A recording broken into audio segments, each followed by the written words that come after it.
Hello and welcome to Haptik Customer First, presented by CNBC TV18.com. I'm Shibani, Gharat. In this special series, we explore the world of customer service, customer experience, digitization, and much more. And today I'm joined in by Ravi Santhanam, CMO, HDFC Bank, who is sharing with us how customer service and customer experience has changed during the times that we live in. Ravi, welcome to the show. Welcome and a very happy new year to you too and to all the viewers of CNBC TV 18.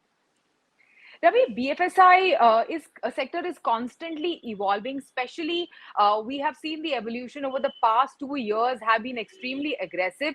So, can you share with us how do you look at this area of customer service and customer experience?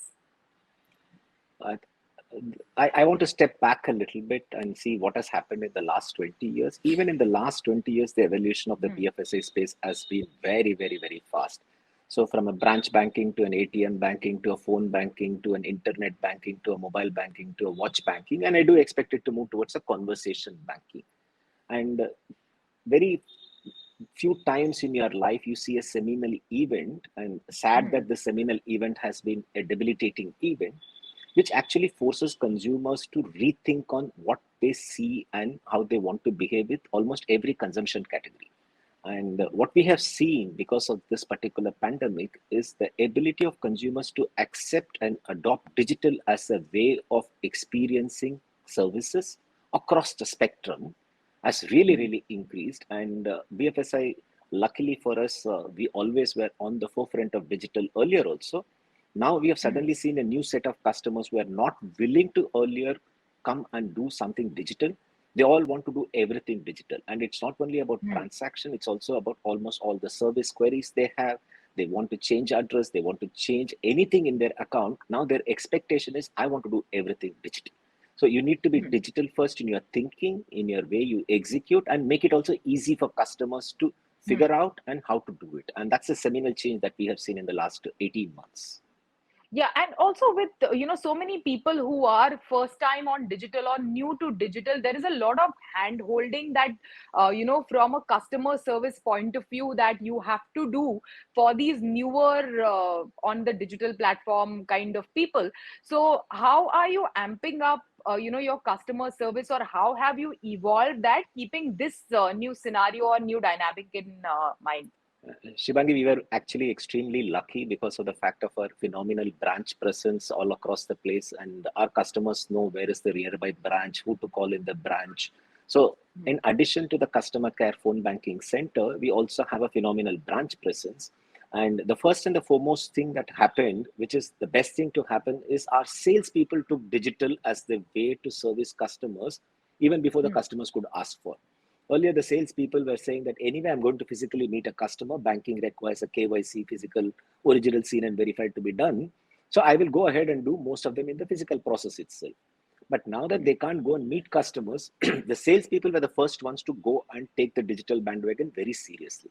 Now, when they are actually good at what they actually do, it becomes extremely easy for us to actually get almost the 100,000 employee base that we have to be in service with our customers. So we look at customers, we used extensive data to figure out which kind of customers have problems in kind of what kind of transactions. We reached out to them through the relationship managers, and in every conversation that we had with the customer, the relationship manager was given the narrative to tell the customers, this is how you do things digitally, and this is my name, this is the contact number, you can reach out anytime to me, so that we can guide them. So we leverage the physical presence that we have and enabled our customers to do everything digitally. Let's say, which were the tools that really aided and, accelerated this digital evolution? And can you also share with us your tech stack? See, on the marketing technology side is where we had invested heavily, and most of them were under the hood engineering that we had done, and they all came to life. Like, for example, the ability to personalize a website. So even when you're coming onto our website basis, what you have already done with us and what is it that you have as a query or a kind of a looking forward to a product purchase kind of stuff, we immediately were able to personalize the website, which is the biggest property. And today we are very happy that we have more than 8 million or 18 million visits in our website. We are the largest website in the banking space. And we are able to personalize the website, and we also put in a lot of artificial intelligence based analytics to understand the customer behavior, not only on the basis of transaction but also on the basis of the digital footprints and all the engagement channels we have, whether it is the CRM, whether it is the phone banking, whether it is a sales person calling the customer. Every data point was taken in and used to personalize what should be the next best action for the customer. And that technology stack enabled us to make sure that whatever the customer was looking for, we could surface it immediately and very quickly. That's on the marketing technology side. On the consumer care side, we've actually gone ahead and started investing heavily on a new age tech stack, so that we will give an omni-channel experience, irrespective of whether you come on a phone, whether you come to the branch, whether you come through the CRM, or whether you come through a WhatsApp or any other medium by which you will exchange information and ask your queries to be satisfied. So on both sides, these two technology stacks, on consumer experience as well as on the marketing technology, we are seeing it coming together to be of great benefit to our customer experience. Correct. Also, some of the highlight, or let's say, the bad thing about last year was financial frauds were extremely rampant across different parts of the country. Can you share with us your efforts to give holistic and a safe experience to your customer on your platforms? And I'll put it in two different ways. See, the first Hmm. one is what technology can do to help customers get rid of the frauds. So that's Hmm. one thing that the technological angle needs to be seen, because the fraudsters are always one step ahead of us in terms of actually making the customers, when they are in a naive situation, when they're in a gullible situation, when they're in an emotionally challenged situation, that's a time when they actually hit the customer. And it is Hmm. becoming like a cat and mouse story. They're always one step ahead of us. So Hmm. from a technology perspective, if you see the multiple two-factor authentication that we have implemented already in the country, that was a great boon for the customers. On our own side, we are also investing on what we call as wrapper technologies on the mobile phone wrappers, so that your SMS cannot be read by anybody else once you have that technology in place in that. So a lot of technology side interventions we did. Having said that, in spite of all the technology interventions, if somebody calls you and you read the OTP out, there's no way that anybody can prevent a fraud from happening. So the consumer education also has to increase dramatically. And Hmm. we saw that that's happening. So how do we actually go ahead and talk to consumers? So we came back Hmm. with this Move Band Rakho campaign, which was a big hit with our customers. And we clearly figured out that the people who are getting cheated are invariably people who are slightly older, not very comfortable with technology in terms of what Hmm. is it that people are asking, what should I do? And we have been Hmm. talking to them for a long period of time, but we have not been able to make much of a headway. We found that the kids and the youngsters and the millennials in the family are Hmm. much more clued on terms of what technology you can use and how to use that technology safely. So in our Move Bandrako campaign, when we started with a rap song to attract the millennials to learn about it and then teach the elders in the house. And we also found Hmm. a beautiful consumer insight. I'm sure you will agree with this, and all our viewers will also agree, that my father, when he wants to do anything on the mobile phone, he doesn't come to me. His ego doesn't allow him to ask his son saying how to do this. But they don't have an ego when they have to go and talk to their grandchildren. So you have to go to the youngsters to teach them how to use the mobile safely, how to use banking on the mobile safely. And we found a phenomenal traction. We didn't do only a TV campaign or a media campaign. We also took it to all the branches. So we had a lot of interactions with customers who came into our branches using the same Mood Bandroka campaign. The campaign was so successful that this year we took it to the second level also. Again, Hmm. along with the regulators, along with the government bodies, we have gone in depth into almost 1,000 branches where we called customers in. We reached out to through all the media channels, obviously, but also went ahead and showed them various use cases by which people get cheated. It's not Hmm. about just saying that, yes, COVID, you have a pandemic now. If you keep your mouth shut with a mask, you're going to prevent yourself and you're going to be more safe. In addition, if you keep your mouth shut and not share your OTP, then also you're going to be safe. So the Move Bandroka campaign was a beautiful mix of how the pandemic context was used to Yeah. ensure that the safety and security of your financial transactions are taken care of. And we are very happy with the response that we have got. Also, apart from this, you also launched an HDFC Bank safety grid. Can you share with us what was that campaign about and how did you conceptualize it? It was the very early part of pandemic, and those were the times when new lingos were being introduced in terms of social distancing and all these things, which are all very, very difficult for us to appreciate and understand. I think the whole world was trying to figure out what is this thing all about? What is social distancing? People wanted to be emotionally closer, but you're asking them to be socially distant, and people didn't know what to do at that point of time. And our agency partners came up with a creative idea because we saw a lot of WhatsApp posts where people have put some small circles on the ground and asking people to stay in those circles. So if you are, say, for example, 6 feet apart, that's the social distancing concept that we say. Then when we're trying to see, while we all communicate about social distancing, the whole world is talking about social distancing in multiple ways in which they are communicating. What is it that we can do as one of the country's largest brand to make sure that there is an act on the ground which allows people to maintain that social distancing? So we found that HDFC Bank stands for safety and trust. And if you are banking with HDFC Bank, your money is safe. And we have a beautiful grid in our logo. And we said, why not put the logo on the ground and ask people to stand on that grid to ensure that they stand to, say, for example, 6 feet apart. And we initially did a small pilot in Calcutta. And at those times, there was a heavy lockdown. And we went to the police and said, this is what we want to do. And to our surprise, the police actually sent people, because of lockdown, our own people, to go to the ground and execute it with their protection. And they found that is something very, very, very good. And moment we found that kind of an immediate impact, we came back and said we wanted to extend it. Then the theory about should we put your logo on the ground?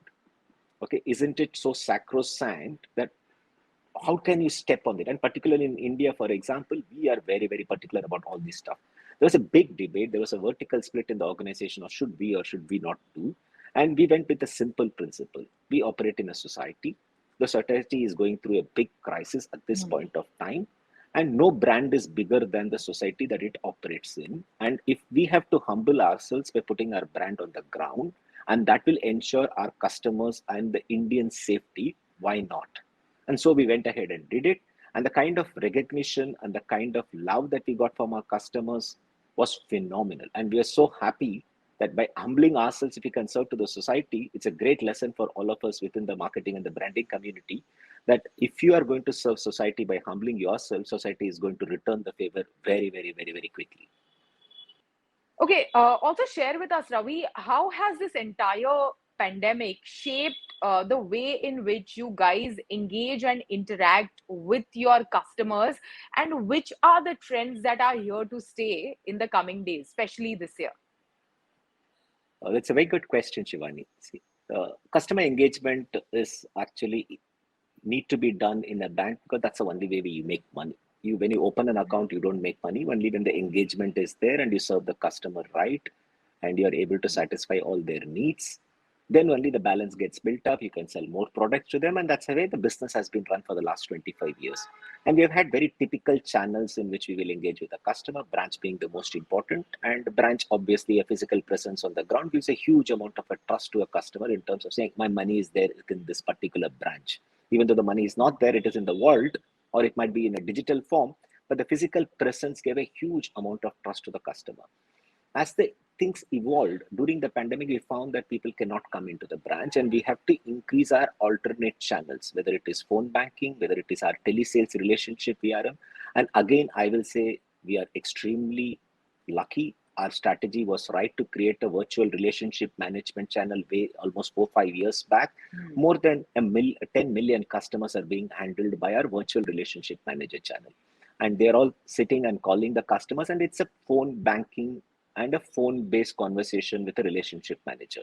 And they take care of your entire banking needs. Even during the pandemic, we have to immediately shift their ability to make the call from the office to their home. And once we did it, we were in a position to actually help our customers to continue that kind of a conversation, which they used to have before the pandemic also. And we saw huge delight in our customers' faces, in their smiles, because they still can continue to engage with the bank, and their problems or their concerns are getting addressed and sorted out. In addition, we have to increase the ability of our digital channels to take the information. For example, email as a channel, WhatsApp as a channel. There were a lot more people who are more comfortable with these kind of channels and not coming to the branch. So we have to educate our customers saying, can you use EVA? Can you use our own chatbots? Can you use the kind of transactions we do, more than 17 to 20 lakh transactions and query handling in our EVA channel. And that's the kind of, what do I say, growth we have seen from almost nothing before the pandemic, because our bot channel was more of a content channel where people were coming and asking questions about how do I take a personal loan, what do I do, A, B, C, D, E, and all, to kind of becoming a main transaction channel. And the amount of growth that we have seen in both our own internal chatbot as well as on WhatsApp in terms of conversations that we are having with the customers. And this also forces to create multiple options for customers to engage with the bank. And one of the biggest strategic pillars of HDFC Bank has been that if we have to do a certain action, or a customer has to do a certain action with the bank, we need to have at least 2 or 3 alternate channels by which the customer will be able to do that particular action. For example, money transfer, you can use our branch, you can use the mobile banking, you can use the UPI today, and you can use the credit card also. So a lot of options that we need to create, and we extended the same logic to our service channel. And today we have the branch, the phone, the digital channels, mobile banking, net banking, our chatbots, and a lot more in the offering as we unify all these channels also over a period of time, to make sure that if you start the conversation in one, you can end the conversation in another channel also without skipping a beat. Perfect. Thank you so much. Thanks for joining us today. Thank you, Shivani. That was Ravi Santhanam from HDFC Bank sharing with us how customer service and customer experience at HDFC Bank has evolved in the post-pandemic era. Thank you so much. Thanks for joining us for Haptik Customer First. Goodbye.